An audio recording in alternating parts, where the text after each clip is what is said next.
Hey everyone, Doran here. I've always appreciated talking with other teachers, just counseling with one another, bouncing ideas off one another. I don't always utilize or implement every idea that other teachers share, but I've always appreciated the process of just talking about and thinking about what could be done or how a lesson could be approached. And so I hope these lesson gems feel like a conversation where you get ideas and thoughts and inspiration that are better than what is shared, that will work for your students, your situation, your personality, your teaching styles. You're wonderful, you're awesome, and so I hope that these ideas are helpful.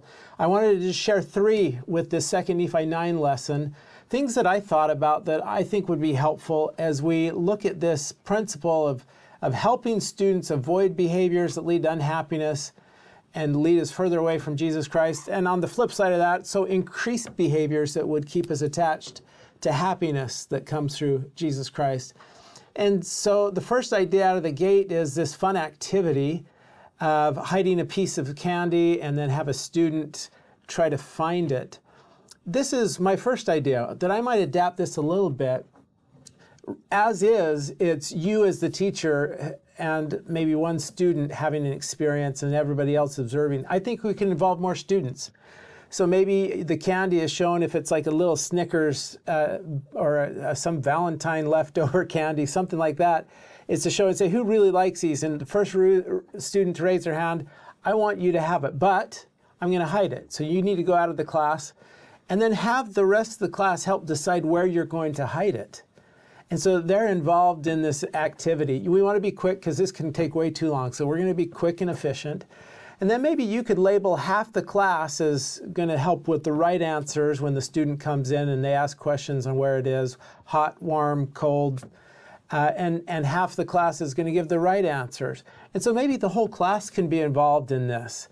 And it's fun, but just say they've got 60 seconds. They're going to hear hints on whether they're hot or cold.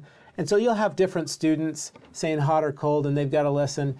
Ideally, they find the candy, but then we ask the big question, so why might a person not follow prompts? We might want to adapt that, hints or guidance intended to help them and obtain something that's rewarding, like a candy.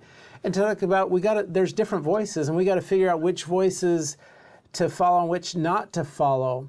And so I think we can get the whole class involved in this, but maybe set your own timer. You don't want to take too long because this is just getting us into the flow of things. But I like the idea of involving more students, and we're talking about things that help us to find happiness and things that hurt. That's idea number one.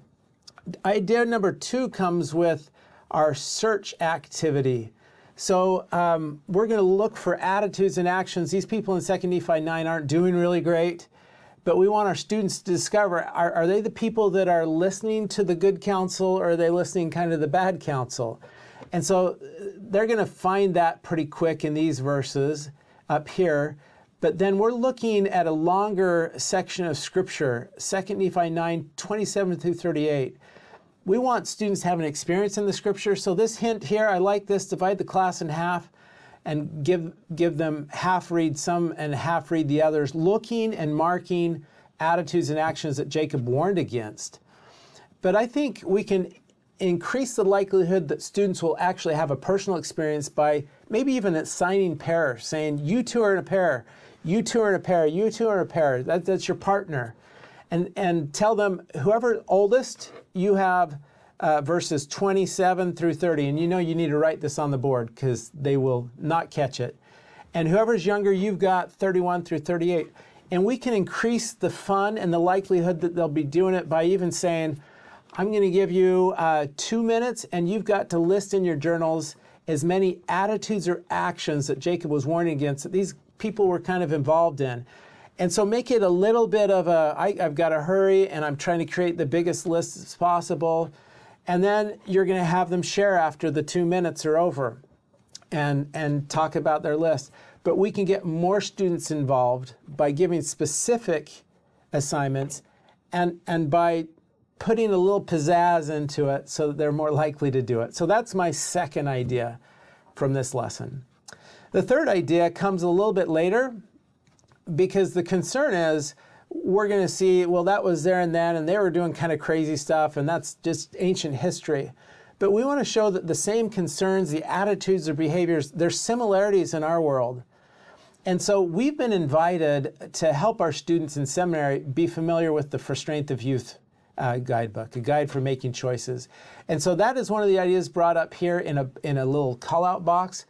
I'd say this is a good one to do.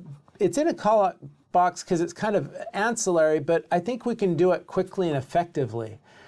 And so to increase the likelihood that all the students will be engaged, we want to say we're gonna see if there's things in our For Strength of Youth guide that kind of match what was going on in Book of Mormon times.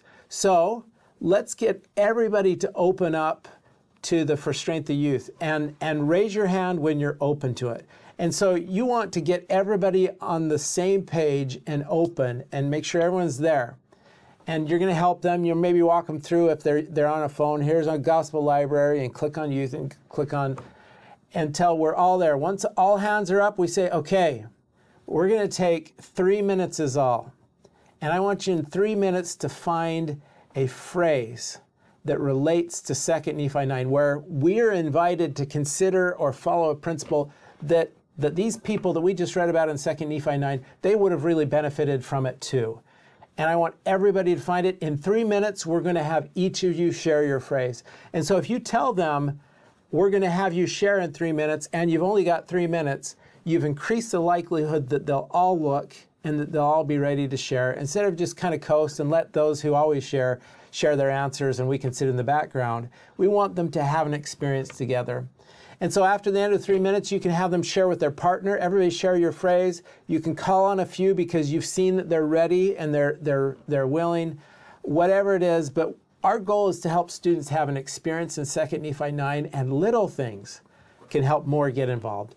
You're wonderful. I have great confidence in you. You're called to the Lord to teach the rising generation, and you'll do great. Thanks for all that you do.